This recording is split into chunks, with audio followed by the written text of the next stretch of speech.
Eu não amo mais você. Eu não quero mais você. Você é muito alto ou você é muito baixo. Você é feio, você é bonito demais. Você é gordo, você é magro. Você é rico, você é pobre. Você é algo que causa algo ruim dentro de mim. Então eu não quero mais estar perto de você. Frases como essa são frases que marcam a vida de pessoas que se sentem rejeitadas por alguém a quem elas muito admiram, alguém a quem elas depositaram o seu amor, alguém a quem elas depositaram a sua confiança. Porém, bastou uma dessas pequenas frases para que o seu universo todo fosse desconstruído, para que a sua vida toda fosse desmontada, e ela não compreendesse mais, e ela não entendesse mais quem ela era e qual era a sua identidade. A rejeição talvez é o pior sentimento que nós, seres humanos, podemos desfrutar. Você pode dizer para mim que talvez o ódio é o pior sentimento. Porém, quando alguém odeia você, ela ainda nutre algo por você. Você ainda permeia os pensamentos dessa pessoa. Você ainda faz parte dos planos dessa pessoa. Quando você rejeita alguém ou é rejeitado por alguém, a indiferença passa a fazer parte da sua vida. O que a pessoa está fazendo não interessa para você. O que a pessoa está sentindo não interessa para você. Você não quer saber se ela está bem ou se ela está mal. A rejeição, ela faz parte então da sua existência. Nos últimos anos, jovens e adolescentes têm tirado a sua vida porque se sentem rejeitados. Homens e mulheres, essas pessoas têm buscado alegria em outros relacionamentos, em outras formas de viver, porque se sentiram rejeitados pelos seus cônjuges. Filhos tentam tocar no coração dos seus pais, porque em algum momento se sentiram rejeitados. Nessa noite, parece até estranho o título desse sermão, quando a gente vai falar encontrando com a rejeição. E nós vamos perceber que o próprio Senhor Jesus Cristo também passou por isso. Também passou pela experiência de ser rejeitado pelos seus. E eu quero conversar com você nessa noite, passear por alguns movimentos que nós vamos ver no texto. E no final, talvez demonstrar para você que a rejeição, a pior rejeição que eu e você possamos receber nessa terra, ainda não se compara à rejeição que Cristo Jesus sofreu. E nós vivemos numa sociedade distópica, talvez, aonde você tira uma foto, por exemplo, você publica nas suas redes sociais, e logo você está na expectativa de quantas pessoas curtiram você, quantas pessoas deram like na sua foto, como você estava bem nela, se a luz ficou legal, se tal pessoa viu aquilo que você postou. E eu não sei se você já passou por essa depressão, de subir algo para as suas redes sociais e ninguém curtir. Parece que você não existe no universo. A nossa geração está conseguindo pegar um sentimento tão profundo quanto a rejeição e transformar ele em algo tão pequeno e simples. E nessa noite, meu desejo é que através do Espírito Santo de Deus, a gente chegue a uma consciência bíblica e saiba como lidar quando esse sentimento permear a nossa mente e o nosso coração. Abra sua Bíblia. Lucas, capítulo 4. Nós vamos ler a partir do verso 14.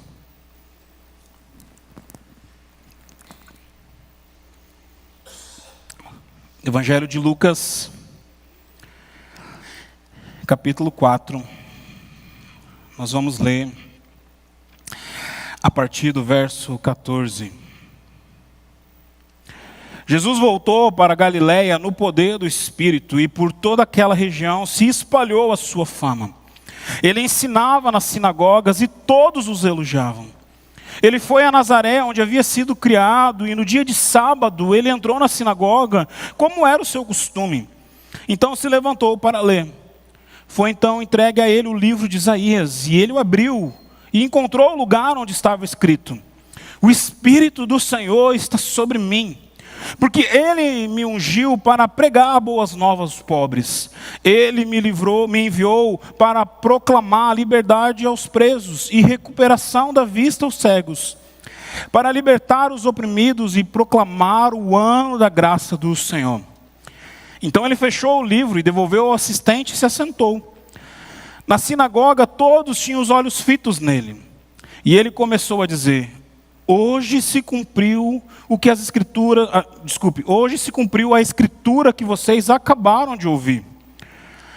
Todos falavam bem dele e estavam admirados com a palavra de graça que saía dos seus lábios. Mas perguntavam: não é esse o filho de José? E Jesus então disse: é claro que vocês citarão um provérbio: médico, cura a ti mesmo. Faz aqui na tua terra o que ouvimos que fizeste lá em Cafarnaum. E ele continuou: digo a verdade, nenhum profeta será aceito na sua terra. Asseguro que a vocês que havia muitas viúvas em Israel no tempo de Elias, quando o céu foi fechado por 3 anos e meio, e houve uma grande fome em toda a terra. Contudo, Elias não foi enviado a nenhuma delas, senão a uma viúva na cidade de Serepta, na região de Sidom. Também haviam muitos leprosos em Israel no tempo do profeta Eliseu. Todavia, nenhum deles foi purificado, somente Naamã, o sírio. Todos os que estavam na sinagoga ficaram furiosos quando ouviram isso. Se levantaram e expulsaram ele da cidade, e o levaram até o topo sobre a colina no qual foi construída a cidade, a fim de atirá-lo do precipício abaixo. Mas Jesus passou por entre eles e retirou-se. Deus, essa é a tua palavra, aberta e exposta, e ela tem poder de transformar a nossa vida. Guarda, Deus, a nossa mente, o nosso coração, para que possamos aprender mais do Senhor. E ter, Deus, um pouco dentro de nós, o poder do Teu Espírito Santo, para parecermos um pouco mais contigo. Muito obrigado, é em nome de Jesus que eu oro. Amém. A gente vem numa série de exposições falando sobre encontros que Jesus teve. Momentos que ele se relaciona com a sua criação. Hoje pela manhã a gente viu o encontro de Jesus no dia do seu batismo, onde a sua identidade é forjada. Onde o povo, e não somente o povo, mas também ele, tem a confirmação de que ele é o Filho de Deus. E que se ele é o Filho de Deus, como Mateus falou nessa manhã, nós também recebemos essa bênção. Nós também somos filhos de Deus, nós também temos uma identidade. Daí nós pulamos um pouco o texto, e onde nós não lemos é quando o Espírito do Senhor leva Jesus para o deserto. Lá ele é tentado por várias vezes por Satanás. Lá a sua filiação é questionada por várias vezes. Lá nós aprendemos que nós não rebatemos as tentações que sofremos simplesmente dizendo não quero. Mas nós vencemos as tentações da nossa vida quando a enfrentamos com a palavra do Senhor. É o Senhor Jesus Cristo que nos ensina sobre isso. E o texto que nós acabamos de ler fala que então esse mesmo Espírito que havia pegado Jesus do batismo e conduzido ele até o deserto, agora pega Jesus e conduz ele novamente para Galiléia. E eu e você, talvez se tivéssemos passado por todas essas experiências, nós chegaríamos lá com todo o poder e toda a autoridade, nos achando os maiorais. E no primeiro momento, aonde Jesus vai pregar, no primeiro momento onde ele vai expor as Escrituras, ele é rejeitado. Os seus o rejeitam. E eu e você, quando nós lemos esse texto, olhando a história daqui onde estamos, lá para trás, nós pensamos: que povo louco, que povo maluco. Como esse povo pode rejeitar o Senhor Jesus? Mas eu quero lembrar você, Jesus está no começo do seu ministério aqui. Ele é um jovem ainda. Nós já falamos algumas vezes desse púlpito, mas eu quero lembrar você. Os fariseus e a sinagoga, esse momento que ele estava aqui vivendo, era um momento muito santo para a comunidade de Israel, porque as pessoas não podiam mais ir ao templo adorar. Durante 400 anos foi assim. O único acesso que as pessoas tinham à palavra do Senhor era quando eles iam às sinagogas e alguém abria os livros e lia. E é isso que Jesus faz. E ao ler a palavra, então, ele vira para aqueles homens que não tinham o costume de ter a palavra do Senhor sendo interpretada. Não haviam pregadores como eu sou nessa geração. Eles liam e a palavra de Deus simplesmente bastava aos seus corações. Além dele interpretar aquele texto que ele acabou de ler, ele faz uma afirmação muito forte, dizendo hoje. O texto ali no original traz a ideia, aqui, agora, nesse momento, essa profecia se cumpriu. E a gente observa então alguns movimentos nesse texto. O primeiro deles, tome muito cuidado com as massas. E eu não estou falando de massa bolonhesa, massa com calabresa, carbonara e tantos outros tipos de massa que eu sei que você gosta e eu também gosto. Ou é só eu? Você gosta também, né? Mas eu estou falando sobre as multidões. Se você observar no pequeno texto que a gente leu, por pelo menos 4 vezes é usada a expressão todos. Todos estavam admirados com aquilo que ele estava fazendo. Todos estavam admirados em como ele interpretava a lei. Todos estavam admirados com o ministério de Jesus.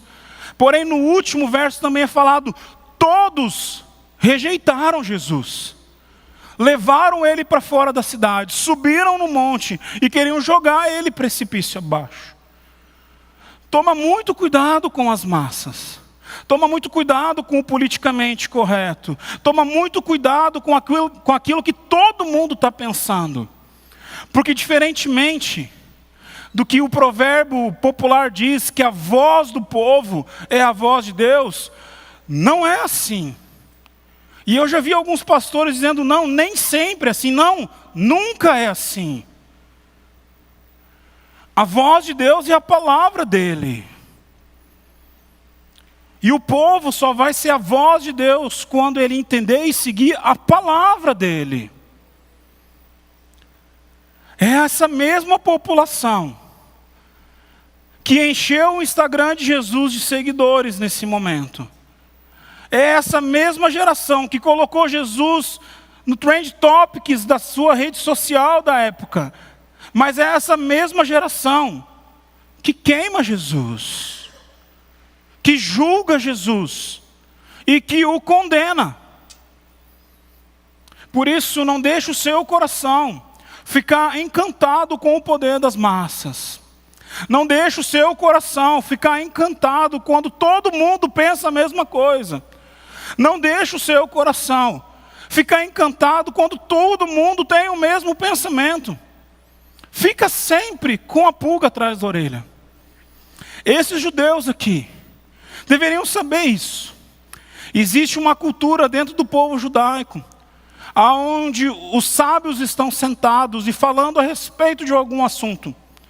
Se todos concordam a respeito de um assunto, o último a falar precisa ser contra. Porque eles sabem que é muito difícil haver 100% de coesão, 100% de concordância. A mesma massa que leva você para cima é a massa que vai puxar o seu tapete quando for discordada em qualquer coisa.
define quem nós somos.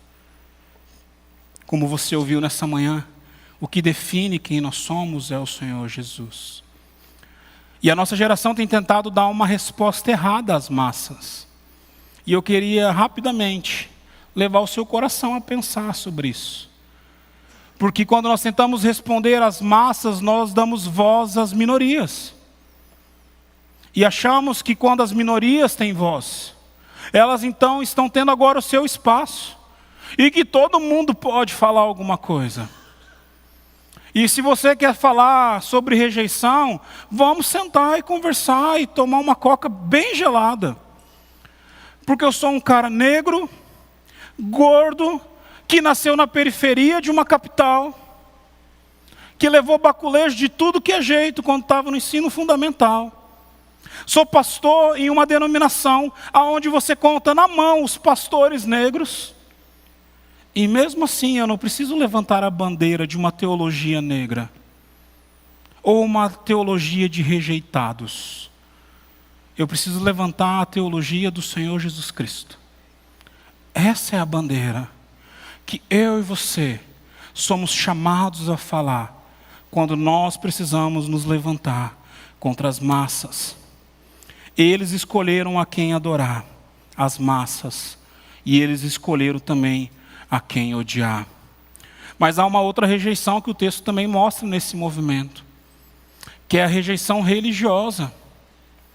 Jesus era um jovem, com 30 e poucos anos. 31 anos, como você vê no texto que o Mateus expôs pela manhã.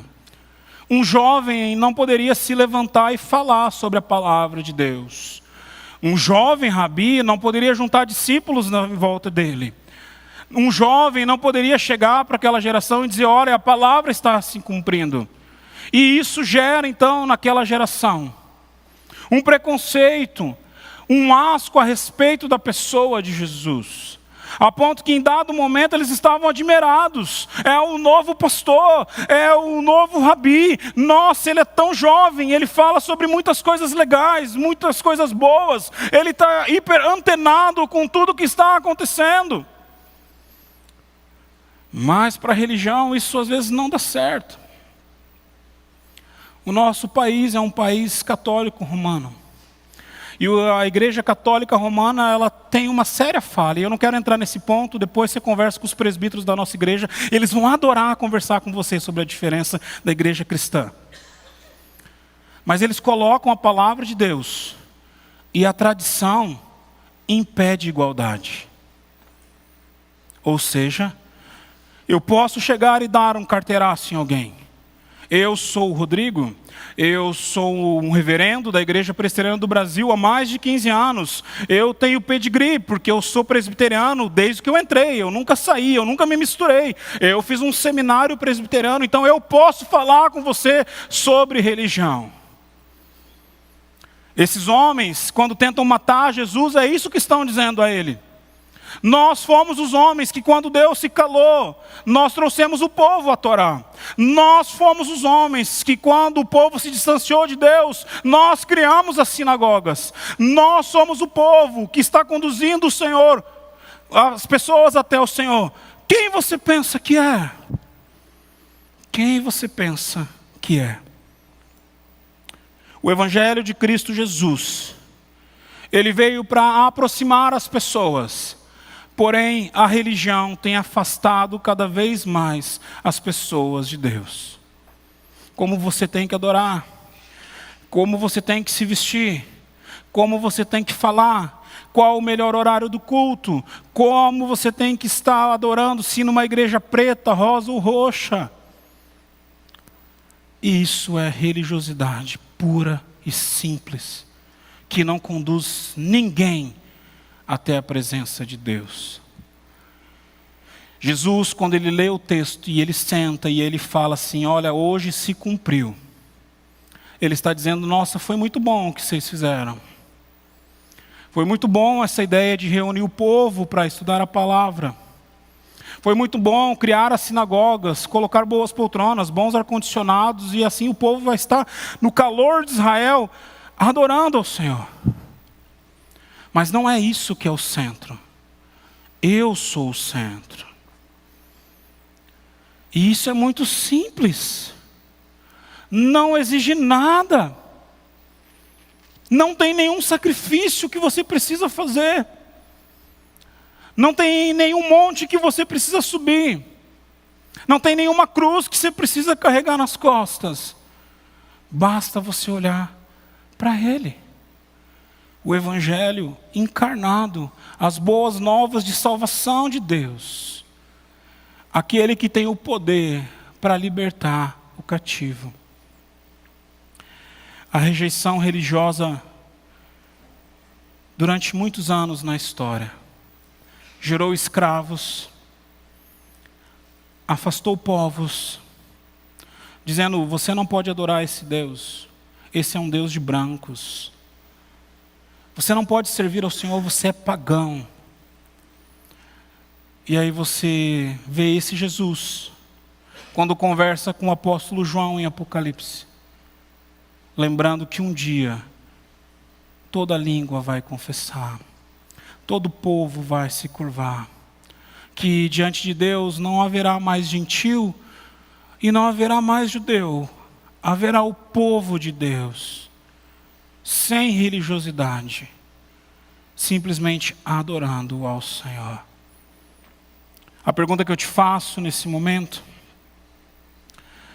será que a sua religião, aquilo que você considera santo na sua vida e nas suas atitudes, tem afastado as pessoas de Deus ou tem aproximado elas? Esse semestre nós vamos falar sobre evangelismo. Nós vamos ter um seminário ensinando você a evangelizar, dando ferramentas a você. Mas se o evangelho que você vive no seu coração e na prática da sua história não for o evangelho de Jesus, não vai ser o Expresse a Sua Fé que vai te ensinar a evangelizar. Não vai ser o movimento da Igreja Luz que vai alcançar pessoas. O evangelho precisa transformar a sua vida, aproximar você de pessoas, para que através desse relacionamento, elas sejam aproximadas de Cristo Jesus. Mas quando a gente olha para esse texto e pensa sobre rejeição, ainda há um outro movimento que eu queria que você pensasse. Que é um movimento muito sutil na resposta de Jesus, mas que é muito presente na nossa geração, assim como era no primeiro século. Que é o movimento do moralismo. Perceba que a resposta de Jesus parece não ter muito a ver com a rejeição dos judeus. Porque ele começa a observar a vida de dois profetas, Elias e Eliseu. E ele fala sobre movimentos que esses profetas tiveram. Um ajuda uma viúva, outro ajuda um leproso. E Jesus olha para aqueles homens e diz assim: olha, tinha muitas viúvas em Israel. O povo estava em cativeiro. O povo estava preso. As pessoas passavam fome, passavam necessidade. Mas não foram as viúvas de Israel que Deus mandou ele ajudar. Olha, haviam muitos leprosos em Israel. Muitas pessoas doentes. Mas não foi um judeu de pedigree que Deus mandou ele ajudar. Foi um pagão. E aí é como se o povo estivesse questionando: nossa, por que eles fizeram isso? Mais para frente nós vamos interpretar esse texto de uma maneira quando Jesus mostra que ele não faz nenhum milagre na sua região por causa disso também. Dessa incredulidade. Como se o povo estivesse dizendo: olha, já que você é daqui, você tem que fazer as coisas aqui também. E é muito fácil sentarmos e questionarmos e avaliarmos as pessoas quando nós estamos sentados. Eu amo futebol. Eu não tenho falado muito sobre futebol porque meu time tem perdido para todos os times de vocês. Até o Vasco meu time ressuscitou esse ano. Mas é engraçado uma coisa. Os caras jogam bola todo dia. Toda hora. Treinam todo dia. Toda hora. Mas eu e você, sentados em casa, nós achamos que nós iríamos conseguir chutar melhor que eles.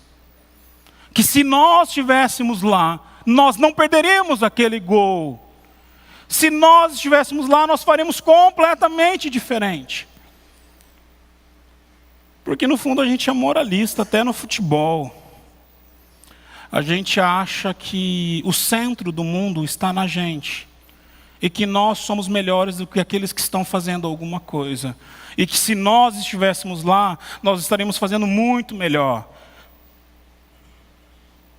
Se nós fôssemos Elias, nós não teríamos ido até Serepta, nós teríamos cuidado de outras viúvas. Se nós fôssemos Eliseu, nós teríamos cuidado de outros leprosos, e não a eles, não a Naamã. Se nós fôssemos Jesus, nós teríamos ido pregar para outras pessoas, e não ali em Nazaré. O moralismo acaba nos afastando das pessoas. Nós nos achamos tão bons, tão legais, tão especiais, tão dignos de ser ouvidos, que nós não descemos, que nós não nos abaixamos, que nós não nos curvamos diante da maravilhosa graça de Deus. E caminhando para o final, eu sei que talvez em algum desses momentos você se encontra na sua rejeição. Durante muitos anos trabalhei com jovens e adolescentes, tive o privilégio de ser capelão de uma escola. E lá eu via adolescentes passando pela mudança, feios da escola e sendo rejeitados pelos seus amigos. E que mais para frente iriam desenvolver coisas tão pesadas nos seus corações. Talvez se aqueles adolescentes e aqueles jovens entendessem que nem sempre a massa tem razão, a vida deles seria diferente. Talvez você foi massacrado pela religião. E todas as vezes que você vê um pastor pregando, todas as vezes que você se relaciona com alguém que é religioso, você não quer entrar na presença desse Deus. Você não quer andar com as pessoas, porque você olha para a sua vida e você não é tão santo assim. Você não tem atitudes tão boas, você não tem atitudes tão legais. Se Deus só ama esse tipo de pessoa, Ele não vai me amar. Aí você começa a se sentir rejeitado pela religião. Não tem espaço para você dentro da igreja. Ou talvez você vive uma vida moral baixa. E você olha para as pessoas a quem você considera com uma vida moral melhor. Pessoas que você considera melhor que você. E você então se entrega a toda imoralidade, a toda promiscuidade, a tudo que é pecaminoso, porque você entende que a moral é o mais importante para você. E você então se sente rejeitado. Na prática, a rejeição ela vai se aplicar em diversas áreas. Você pode ter sido rejeitado pelo seu pai. E hoje, o Dia dos Pais é algo tão pesado para você. E você tem uma dificuldade tão grande de entender a paternidade de Deus. Talvez a sua mãe te deixou, seu esposo, sua esposa. Talvez os seus filhos te abandonaram. Talvez pessoas que você ama e que você depositou e gastou tanto tempo da sua vida, rejeitaram você. E você chega numa noite como essa e pensa assim, não, pastor, é muito fácil para o Senhor falar sobre rejeição. É muito fácil para o Senhor subir no púlpito e durante 30 minutos ficar tentando nos ensinar o que é rejeição. Mas é que o Senhor não está vivendo e passando o que eu estou passando. E com muito temor ao Senhor, eu poderia pegar dos vários exemplos que eu já citei da minha vida para você e dizer, cara, nós estamos juntos nessa. Eu sei o que é ser rejeitado, excluído e estar na periferia. Mas os encontros que nós estamos falando aqui, nessa série de exposições, não são os encontros com os pastores da Igreja Luz. São os encontros com Jesus. E eu queria te demonstrar como Jesus entende tudo sobre rejeição. E convidar você a abrir a sua Bíblia no Evangelho de Mateus, capítulo 27. E eu queria encerrar a mensagem dessa noite lendo esse texto. Evangelho de Mateus, capítulo 27, a partir do verso 45. E houve trevas sobre toda a terra, do meio-dia até as 3 horas da tarde. Por volta das 3 horas da tarde, Jesus bradou em alta voz: Eloi, Eloi, lama sabachthani, que significa: Deus meu, por que me abandonaste? Jesus aqui está vivendo a pior das rejeições. Uma rejeição que foi iniciada lá no Éden, quando o homem pecou e foi expulso do jardim. E daquele momento nós fomos privados da relação com Deus. Aqui Jesus estava sentindo a completa ausência do amor do Pai, e levando sobre ele toda a ira que o Pai poderia derramar sobre a vida dele. Eu fico louco quando eu estou sozinho em casa. Se a Dani e os meninos estão fora, eu ligo todas as luzes da casa, ligo o som, ligo a televisão, não gosto de estar sozinho. Agora pensa comigo, um ser que por toda a eternidade nunca esteve só, sempre teve a presença do Pai, sempre teve a presença do Espírito. Aqui ele se sentiu rejeitado, excluído, afastado. E o motivo é muito simples. Primeiro, a obediência ao Pai. E por causa dessa obediência, o amor dele é derramado sobre mim e você.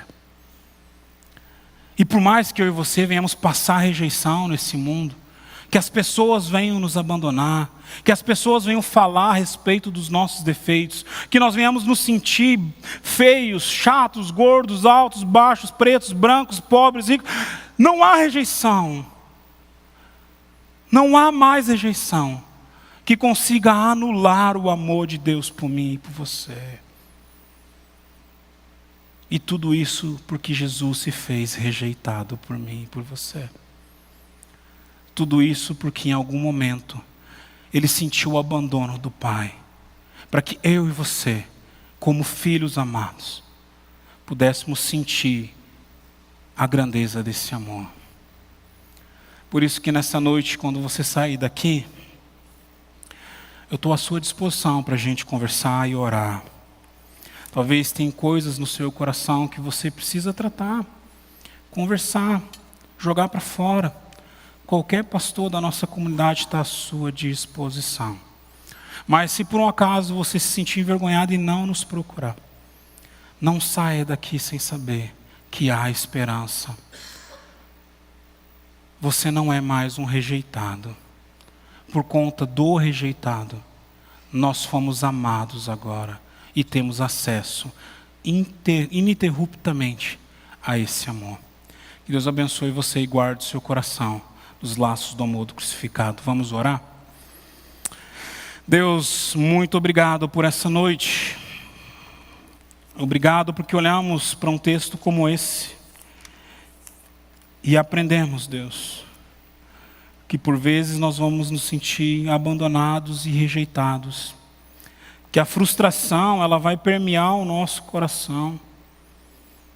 Porém o Senhor também já passou por isso. E por causa dessa rejeição maior que o Senhor passou e enfrentou, hoje nós podemos encontrar cura ao nosso coração e esperança para a nossa alma. Podemos desfrutar do Teu amor, da Tua graça. Muito obrigado por isso. Guarda os nossos corações, guarda a nossa mente. E o meu pedido nesse momento, Deus, nessa noite, é que se alguém aqui, nesse local, ou assistindo na sua casa, ainda não conhece e desfruta o Teu grandioso amor, que o Teu Espírito Santo se derrame sobre a vida dessa pessoa nessa noite, em nome de Jesus, Pai.